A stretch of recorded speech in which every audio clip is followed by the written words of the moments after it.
지금부터 10월 3일 개천절 보강을 시작하겠습니다. 자, 오늘 아마 교류 파워에 대한 마지막 강의가 될 것 같고요. 오늘 얘기를 시작하기 전에 오늘 아침이죠. 이전 시간에 우리가 살펴봤던 콤플렉스 파워와 관련된 여러 가지 내용들을 좀 요약을 하고 그리고 그 다음 얘기로 넘어가겠습니다. 자, 콤플렉스 파워란 여기 보시다시피 픽 밸류로 정의를 하자면 2분의 1 vi 스타로 정의됩니다. 물론 여기서 사용되는 전압과 전류의 값은 페이저 값들입니다. 하지만 우리는 VRMS는 페이저 값에서도, 즉 복소수 값에서도 원래 페이저 볼티지와 루트 2분의 1의 관계에 있는 걸 알고 있죠. 그래서 똑같은 컴플렉스 파워를 우리는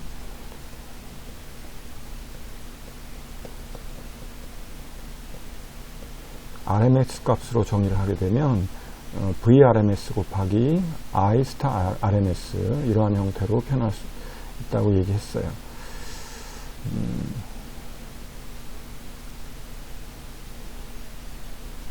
자, 그리고 여전히 우리는 오음의 법칙이 이 RMS 값 간에서도 성립을 하죠. 그래서 RMS로 정의된 페이저 전압은 RMS로 정의된 페이저 전류의 임피던스의 곱에 의해서 비례가 되는 걸 알 수 있습니다.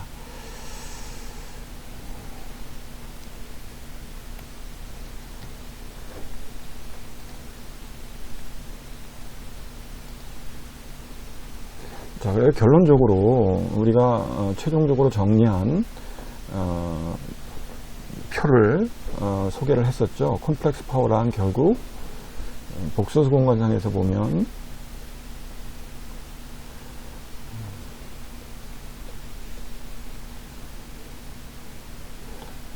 이러한 복소수 값에 해당하고요. 이 실수 값이 리얼 파워, 허수 값이 리액티브 파워가 된다고 얘기했습니다.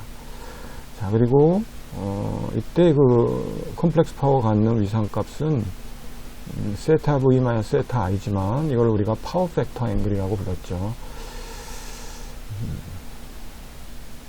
그리고 이 콤플렉스 파워의 절대값을 우리는 이러한 S값으로 표현하고 이 S값은 겉보기 파워라고 얘기했습니다. 그리고 이 값은 물론 피타고라스 정리에 의해서 루트 P제곱 플러스 Q제곱으로도 주어지고 또는 콤플렉스 파워가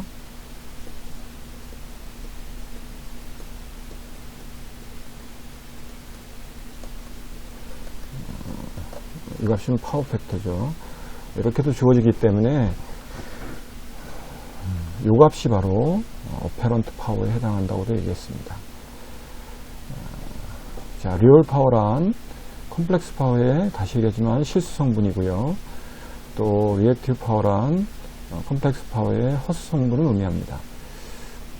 파워 팩터란 코사인 세타 V 마이너스 세타 I에 해당하는 값이고요.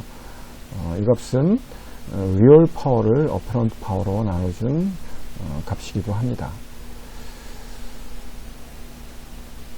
자, 그리고 우리가 다음 얘기로 넘어가기 전에 이제 이 부분을 잠깐 정리하도록 합시다. 파워 팩터 앵글이란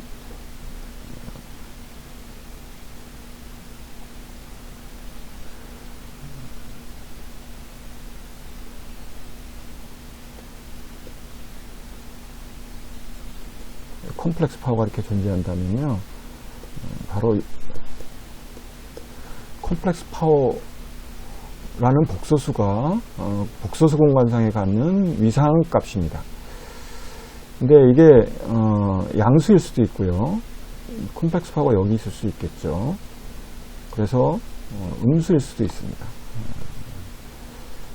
이런 경우에는 리액티브 파워가 음수가 될 거고요. 이게 허수 성분이니까. 또 이런 경우라면 리액티브 파워는 양수가 될 겁니다. 여러분들 이미 잘 알고 있다시피 파워 팩터 앵글이란 임피던스의 위상값입니다. 따라서 우리가 순수한 캐패시터라면 임피던스가, 즉 로드 임피던스가 순수한 캐패시턴스라면 같은 음수가 되죠. 바로 이 경우에 해당합니다. 그래서 이 경우는 리액티브 파워도 역시 음수가 되겠죠. 자, 그리고 이 경우는 세타 i가 결국 세타 v보다 크기 때문에 언제나 전류를 중심으로 해서 우리가 위상이 앞서느냐 뒤서느냐를 얘기한다 그랬고요. 이때 리딩, 이 경우는 앞서는 거죠. 리딩 파워 팩터라고 얘기합니다. 반면에 인덕터라면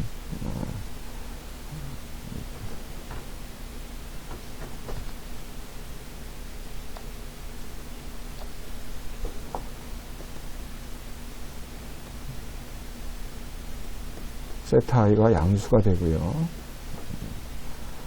따라서 이 경우에 해당합니다. 즉 리액티브 파워는 양수가 될 거고요.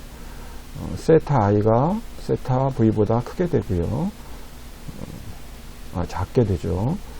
작게 되고요. 따라서 레깅 파워 팩터가 될 겁니다.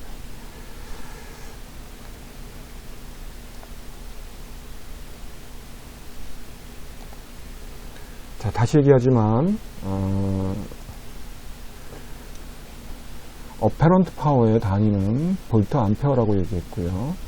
그 다음에 이거는 컴플렉스 파워의 단위 역시 볼트 암페어입니다. 반면에 리액티브 파워의 단위는 볼트 암페어 리액티브의 약자로 VIR, bar을 사용한다고 얘기했습니다.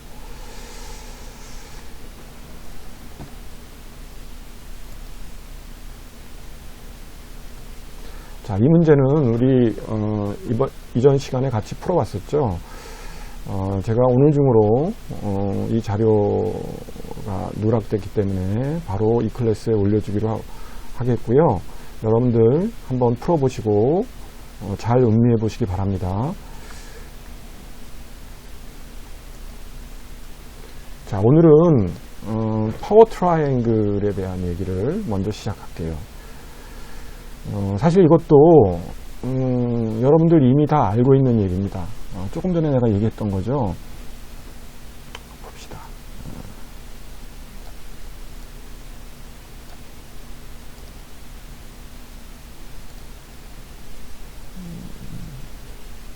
지우개가 어디 있어? 여기 있네요. 자, 우리가 교류에서 정의되는 컴플렉스 파워를 복소수 공간상에서 표현할 수 있다고 얘기했어요. 허수축이고요. 컴플렉스 파워가 여기 있다라고 얘기해 봅시다. 물론 컴플렉스 파워가 여기 있을 수도 있습니다. 그러니까 1사분면 또는 4사분면 상에 존재하게 되고요. 이 경우라면 파워 팩터 앵글이 양수인 거고요. 다시 얘기하면 세타 i가 세타 v보다 작기 때문에 레깅 파워 팩터라고 얘기했습니다. 자, 이 경우라면 세타 v 마이너스 세타 i가 음수고요. 세타 i가 세타 v보다 크기 때문에 리딩 파워 팩터라고 얘기했어요. 자, 이렇게 컴플렉스 파워가 있을 때 이렇게 수선을 내리게 되면 직각삼각형이 나타나게 되죠. 이 직각삼각형을 우리는 이제 파워 트라이앵글이라고 하게 됩니다. 파워 삼각형. 그래서 요 직각삼각형의 밑변은 이미 아시다시피 리얼 파워가 될 거고요. 높이는 리액티브 파워가 될 겁니다.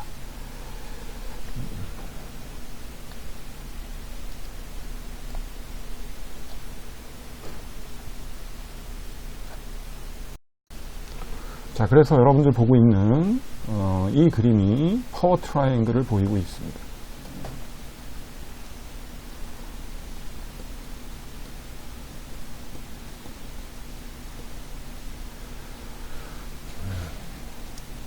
자, 만일 트라이앵글이 일사분면상에 존재하게 되면 레깅 파워 팩터가 되고요. 이 경우에는 리액티브 파워가 양수가 됩니다. 이런 경우는 인덕티브한 경우죠. 인덕터가 우리가 지금 구동하는 회로의 지배적인 특성을 갖게 될 때 우리가 이런 레깅 파워 팩터를 갖게 되고요. 반면에 4사분면에 컴플렉스 파워가 이렇게 삼각형에 놓이게 되면 캐패시티브한 그런 회로, 구동 회로가 될 거고요. 이 경우는 리딩 파워 팩터가 됩니다. 자, 그래서 우리가 이러한 그 복소수 그림을 단순하게 이렇게 삼각형으로 표현할 수 있는데요. 요 빗변의 길이는 뭐가 되겠습니까? 어페런트 파워가 될 거고요. 그 다음에 직각삼각형의 밑변의 길이는 리얼 파워, 진짜 파워죠. 그 다음에 삼각형의 높이는 리액티브 파워, 그리고 요 사이의 각은 파워 팩터 앵글이 될 겁니다. 자, 그런데 우리가 이게 동일한 그 직각삼각형을 임피던스에 대해서 그릴 수 있어요. 임피던스는 여러분들 알다시피 실수 성분이 레지스턴스고요. 허수 성분이 리액턴스입니다. 그리고 이전 시간에 얘기했듯이 임피던스가 갖는 위상값, 바로 이 세타 값은 임피던스를 똑같이 복수 공간에 그린다면 이렇게 되겠지. 자, 그러면 이게 임피던스입니다. 근데 이 임피던스가 갖는 위상, 이 세타라는 것은 뭐랑 같다고 얘기했어요? 파워 팩터 앵글이랑 동일하다고 얘기했습니다. 즉 세타 V 마이너스 세타 I가 됩니다. 따라서 이 각과 이 각이 같고요. 임피던스라는 놈은 닮은 꼴 삼각형이 되게 됩니다. 그래서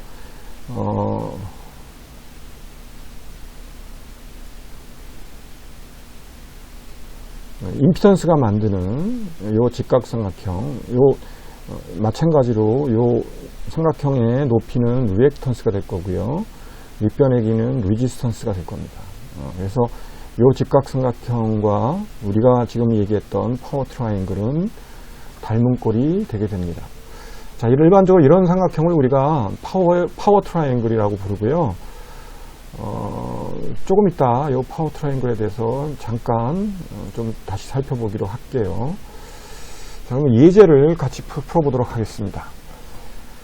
자, 문제는 지금 이제 로드가 있어요. 로드는 뭐 여러 종류의 엘리먼트들이 섞여 있을 수 있겠죠. 자, 이런 로드에 교류가 인가되고 있습니다. 이런 시뉴소이드한. 그리고 이런 교류 전압이 인가됐을 때 이 로드를 흐르는 전류, 교류 전류는 또 이렇게 주어진다라고 알려주고 있습니다. 자, 이럴 때 이런 모든 우리가 여태까지 배웠던 모든 이런 값들을 한번 찾아보라는 겁니다. 첫 번째, 컴플렉스 파워를 찾아보라는 거예요. 자, 이걸 컴플렉스 파워를 우리가 구하려면 컴플렉스 파워는 이렇게 주어지기도 하고요.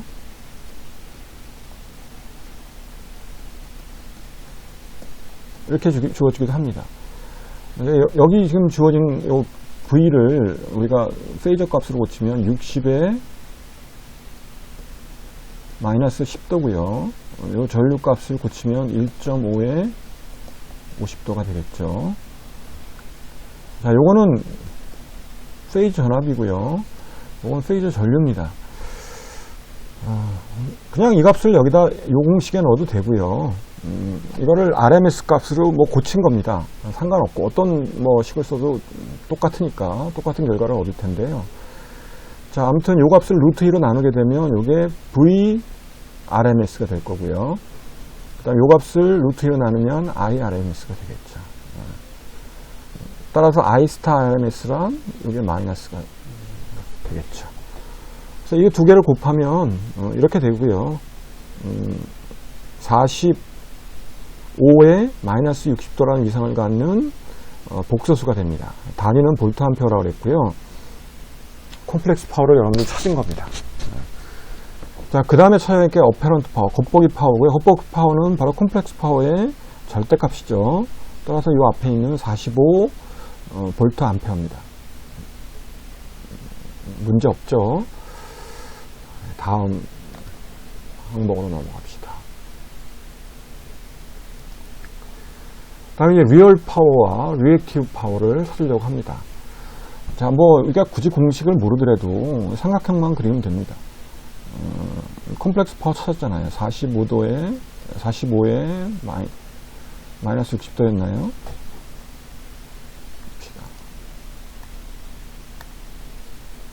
45에 마이너스 60도였죠.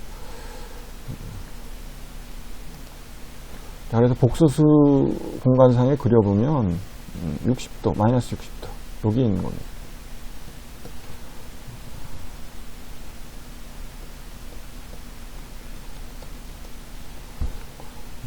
여기에 우리 콤플렉스 파워가 있는 거예요.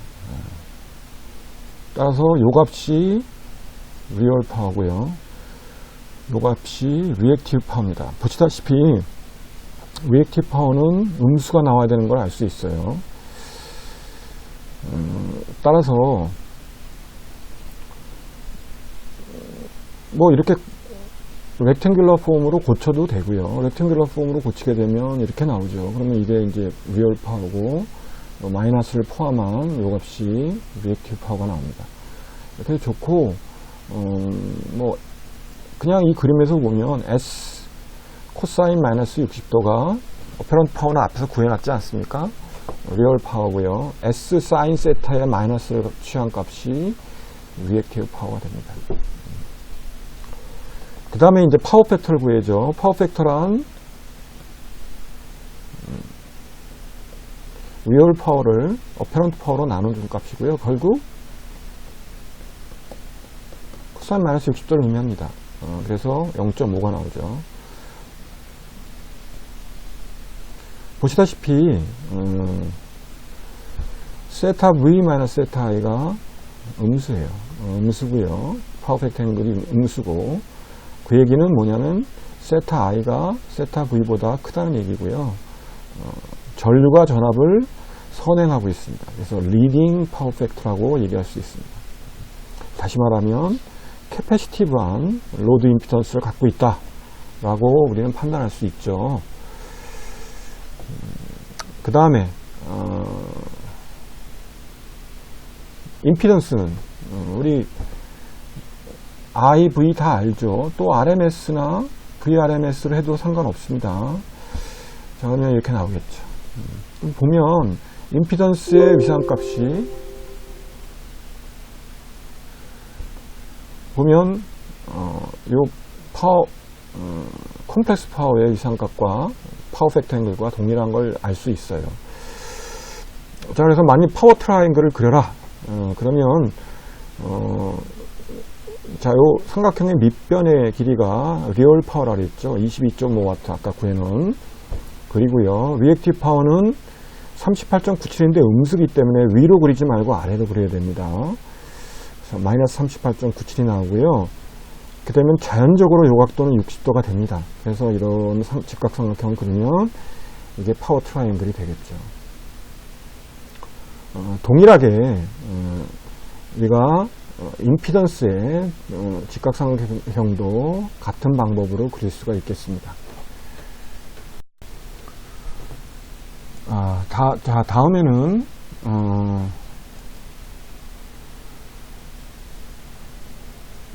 이건 당연한 얘기인데요. 우리가 컴플렉스 파워는 언제나 보존되죠. 여러분들 이미 알다시피, 파워는, 컨서브 됩니다. 즉, 보존됩니다. 자, 그 얘기는 달리 얘기하면, 우리가 제공되는 파워는 엘리먼트들이 예를 들어서 10개가 있다. 그러면 그 각각 엘리먼트들이 소비하는 파워들 P10까지 합으로 언제나 주어진다는 겁니다. 즉 파워는 보존되기 때문에 제공되는 파워는 반드시 어디선가 소비되고 제공되는 값과 소모되는 값의 합은 언제나 같다 라고 할 수 있겠죠. 이것이 우리가 알고 있는 파워의, 달리 말하면 에너지의 보존 법칙이죠. 자, 이거는 이제 실수 파워, 실제 파워에 대한 얘기입니다. 그런데 우리가 수학적으로 정의된 이 가상적인 콤플렉스 파워도 역시 보존된다는 거죠.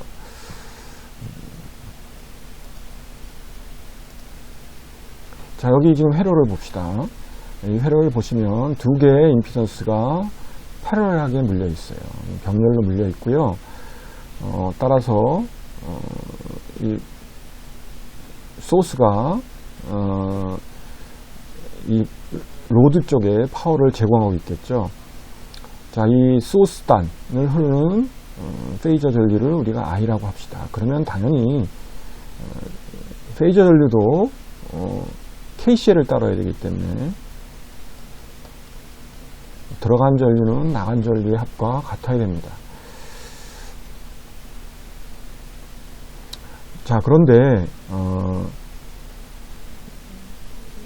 이 소스가 제공한 파워를 보면요, 컴플렉스 파워를 알고 있다시피 이렇게 되죠. 이게 바로 요 전압원이 제공한 파워고요. 근데 이 파워는 이 I 스타라는 것은 결국은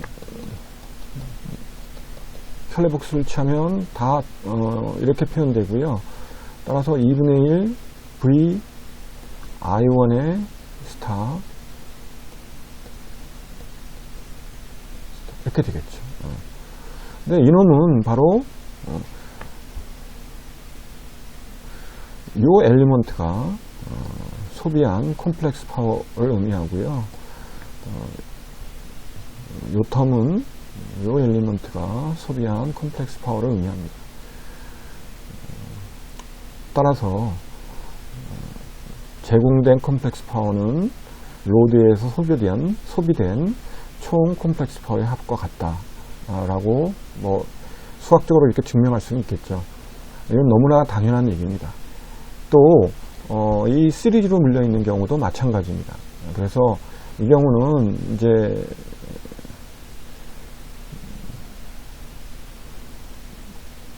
시리즈로 물려 있을 때는 전압이 이렇게 분배가 되죠. 전압 이 KBL 아닙니까? 이 KBL에서 주어진 이 값을 이용해서 똑같이 시리즈로 물려 있을 때도 제공된 파워는 시리즈로 물려 있는 임피던스의 각각의 항목들이 소비한 파워들의 합과 같다라고 얘기할 수 있고요. 자, 어떤 경우에서든 소스 쪽에서 공급된 파워는 N개의 로드 쪽에서 소비된 모든 파워들의 합과 같다는 거고요. 그게 콤플렉스 파워든 리얼 파워든 또는 리액티브 파워든 상관없다는 겁니다. 이것을 우리가 일반적인 파워의 보존 법칙이라고 합니다. 자, 그러면 이제 교류 파워 단원의 마지막 토픽이 될 파워 팩터 코렉션, 파워 팩터를 어떻게 우리가 수정해서 최대한의 효율을 거둘 수 있겠느냐의 문제를 이제 얘기하도록 하겠습니다. 이제 마지막 주제가 될 것 같고요. 요 강의가 끝나고 나면 다음 2보강 때는 이제 자개결합 회로로 넘어가도록 할게요. 원래 요 중간 사이에는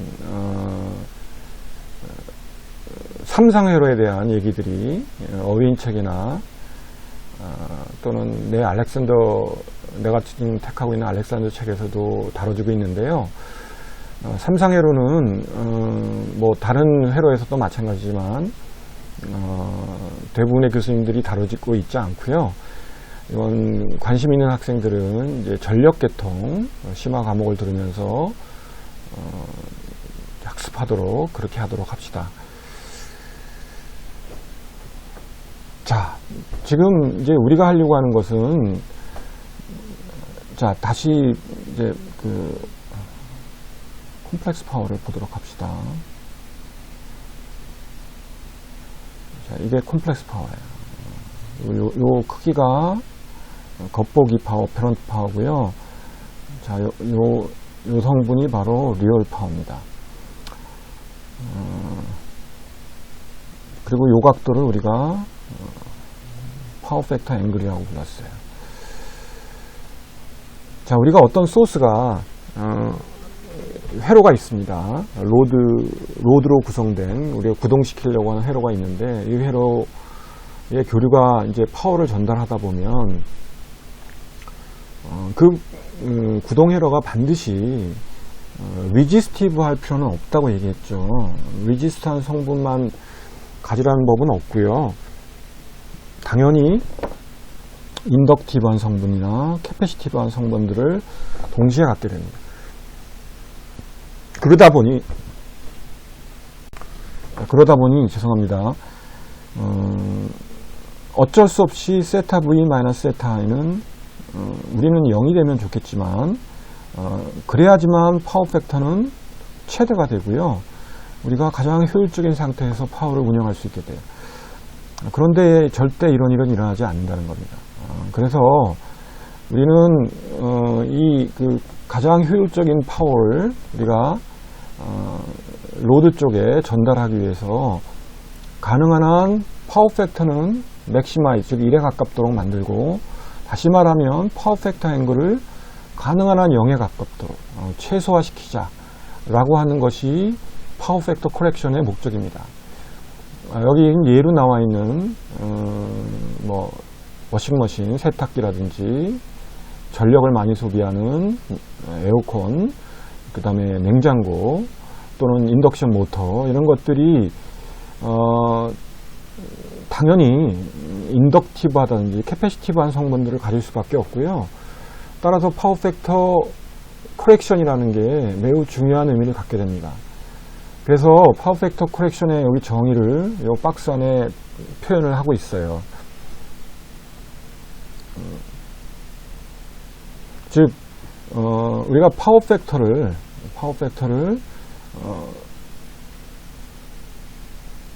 실제 회로에 주어지는 어떤 전압이나 전류의 크기의 변화 없이 파워 팩터만을 우리가 순수하게 증가시킬 수 있다면 파워를 우리가 최대로 효율적으로 사용할 수 있게 된다는 겁니다. 자, 이러한 과정을 우리가 파워 팩터 코렉션이라고 합니다.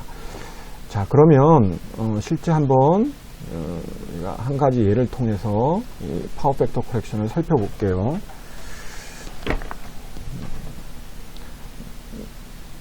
자, 여기 뭐 예를 들어서 세탁기가 있다고 합시다. 세탁기가, 이 세탁기는 뭐 당연히 저항 성분, 파워를 소비하는 저항 성분도 있을 거고요. 또 모터에 코일이 많이 감겨 있기 때문에 인덕티브한 성분들이 같이 존재할 겁니다. 자, 그래서 여기 교류 전압이 V라는 값으로 이렇게 인가되고 있다고 생각을 해봅시다. 그러면 여기 지금 페이즈 전류가 이렇게 흐르겠죠. 이제 로드를 흐르는 전류라고 합시다. 자, 이 경우는 그 입력단에서 흐르는 전류와 로드, 요게 로드 아닙니까? 로드단을 흐르는 전류가 동일합니다. 자, 그런데 우리가 의도적으로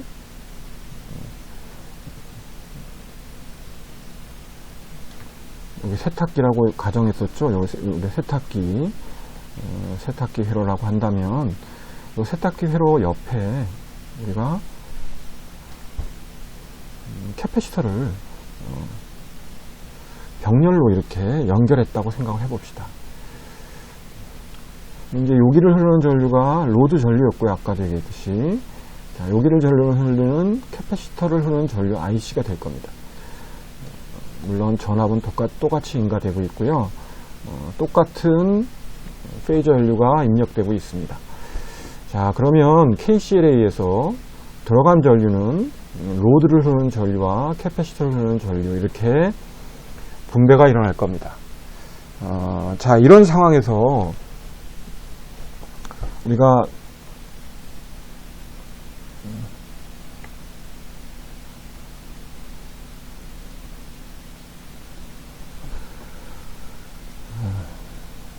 이 발생하는 전류들과 전압과의 위상관계를 복소수 공간상에서 한번 따져보려고 해요. 만약 전압, 여기가 실수고 여기가 허수입니다. 자, 전압의 V라는 복소수가 뭐 여기에 있었다고 가정을 해봅시다. 이건 상관없어요. 우리가 상대적인 거니까. 전압이 여기 있었다면 만약 이 경우라면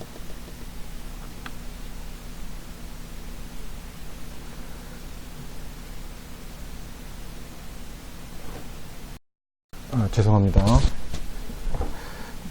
만일 원래 캐패시터를 달지 않은 상태, 즉 우리가 지금 뭐 가정하기를 지금 세탁기라고 그랬죠.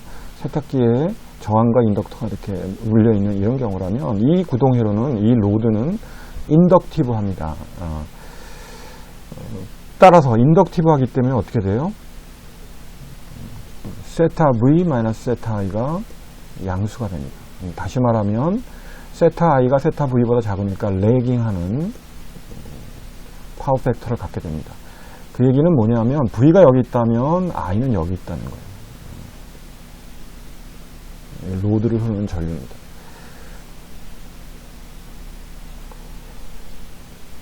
자, 요게 세타 V 마이너스 세타 I였겠죠.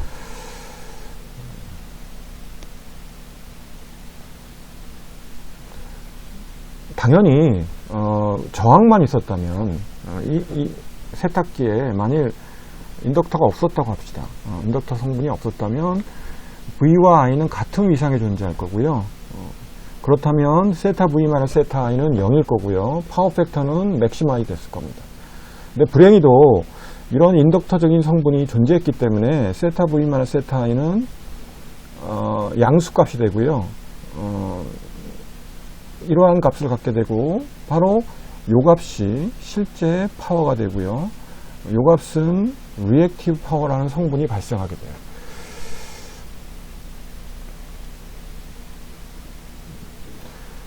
자, 그래서 우리가 목적했던 파워 팩터를 맥시마이즈 하는 하나의 방법으로서 지금 오른쪽의 회로를 보시면 션트 캐패시터라고 하죠. 병렬로 캐패시터를 물린 겁니다. 그렇게 되면 토탈 전류는 로드를 흐르는 전류와 캐패시터를 흐르는 전류가 돼요. 근데 캐패시터를 흐르는 전류는 여러분들 V는 마이너스 J 오메가 C분의 1 요게 캐패시터의 임피던스 아닙니까? I예요. 따라서 요거는 위상만 보면 오메가 C분의 1 마이너스 90도고요. 이렇게 됩니다. 따라서 전압은 전류보다 90도 이상이 뒤지게 돼요. 따라서 캐패시터는 거꾸로 캐패시터를 흐르는 전류는 전압보다 90도 위상에 앞선 여기에 존재하게 됩니다. 이게 캐패시터를 흐르는 전류가 됩니다. 따라서 이 경우 여기를 흐르는 전류, 입력단을 흐르는 전류는 이 전류와 캐패시터를 흐르는 전류와 로드를 흐르는 전류의 합이 되고요. 따라서 벡터의 합에 의해서 이 IC와 로드를 흐르는 전류가 바로 이 전류 아닙니까? 입력단을 흐르는 전류. 그래서 I를 구하려면 이 벡터와 이 벡터를 합하게 되면요. 이렇게 돼요. 자, 우리가 요 IC를 잘 조절하면 요 두 개 합쳐진 전류가 정확히 어디 있을 수 있겠습니까? X축에 놓일 수도 있겠죠. 그렇다면 세타 V 마이너스 세타 I가 0이 되는 순간도 가능하다는 거예요. 즉 파워 팩터가 1이 되는 순간이 가능하다는 거예요.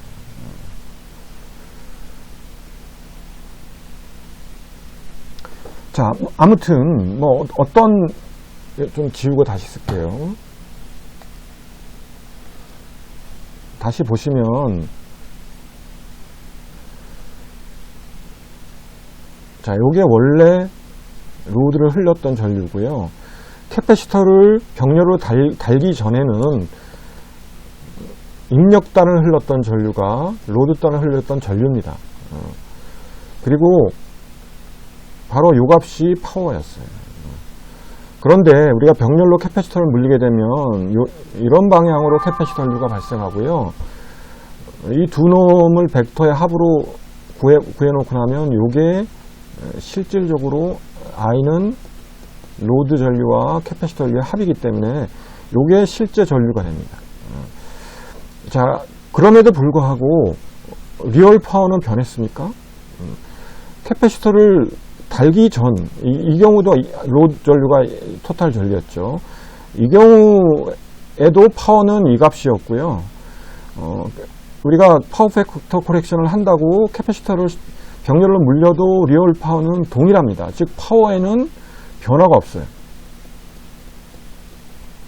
근데 오로지 코렉션을 하게 되면 뭐가 바뀝니까? 요 실제 보시면 지웠는데요. 왜 세탁기라면요. 요게 토탈 전류 아닙니까? 입력단을 흐르는 전류. 이 입력단의 절대값이 줄어든 걸 알 수 있어요.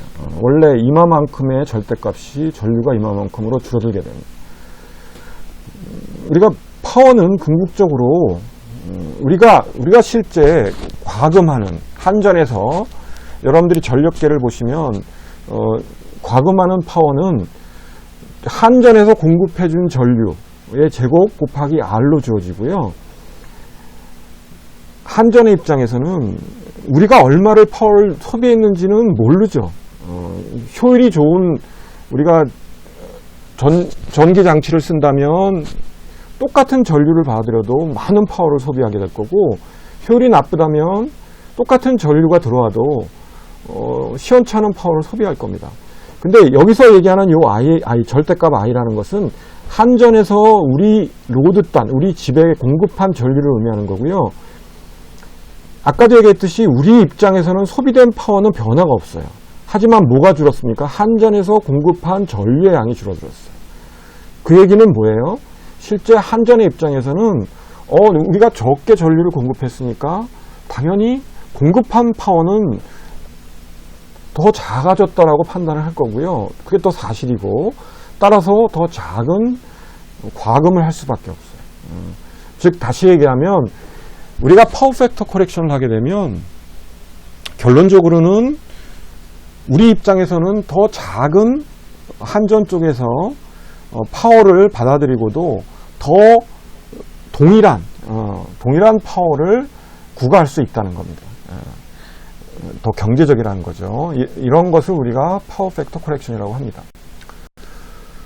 자, 그 다음 나오는 그러면 질문은 그러면 어떤 캐패시턴스가 존재하겠죠. 캐패시터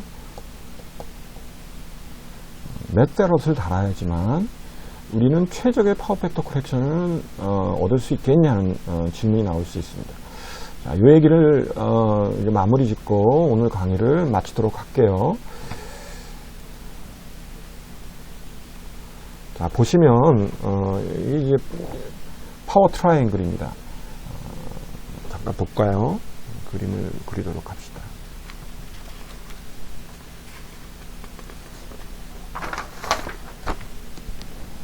자, 파워 팩터 코렉션을 하기 전에 파워 트라이앵글을 먼저 그려봅시다. 자, 이게 리얼 파워고요. 이게 리액티브 파워고요.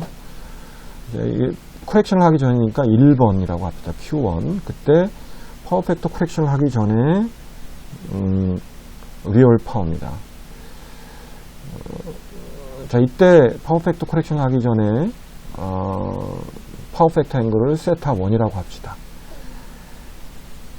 자, 여러분들이 그 캐패시터를 병렬로 C라는 캐패시턴스를 갖고 있는 캐패시터를 병렬로 물렸어요. 그러면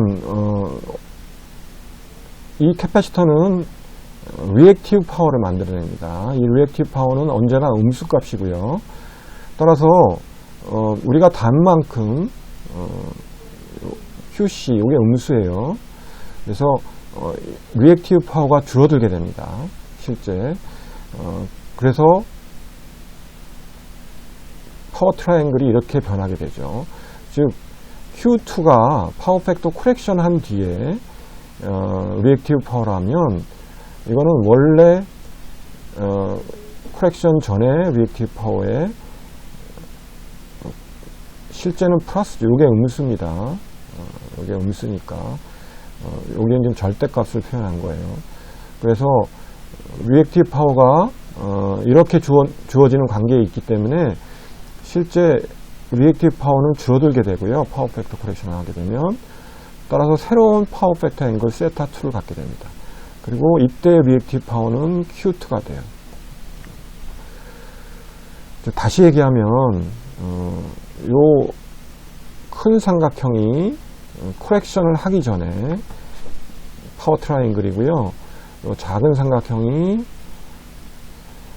캐패시턴스를 우리가 닮으로 인해서 소위 보정된 코렉션된 파워 트라이앵글입니다. 따라서 요 QC는 여기서의 QC는 절대값입니다. QC 값은 Q1 빼기 Q2가 되고요. Q1은 P 탄젠트 세타 1이고요. P 탄젠트 세타 1이 되겠죠. 빼기 P 탄젠트 세타 2가 됩니다. 따라서 뭐 정리하면 P 탄젠트 세타 1 빼기 세타 2가 되겠죠. 탄젠트 이렇게 주어집니다. 근데 QC라는 것은 뭐냐면 캐패시턴스 때문에 만들어지는 리액티브 파워고요. 여러분들 컴플렉스 파워라는 것은 어떻게 주어지냐면 이 이전에 보시면요. 임피던스의 컨주게이트 분의 V제곱 RMS로 주어집니다. 근데 캐패시터의 임피던스는 여러분들 캐패시터의 임피던스는 어떻게 주어집니까? 오메가 C분의 마이너스 J가 되죠. 따라서 이거의 켤레 복소수는 오메가 C분의 J가 되고요.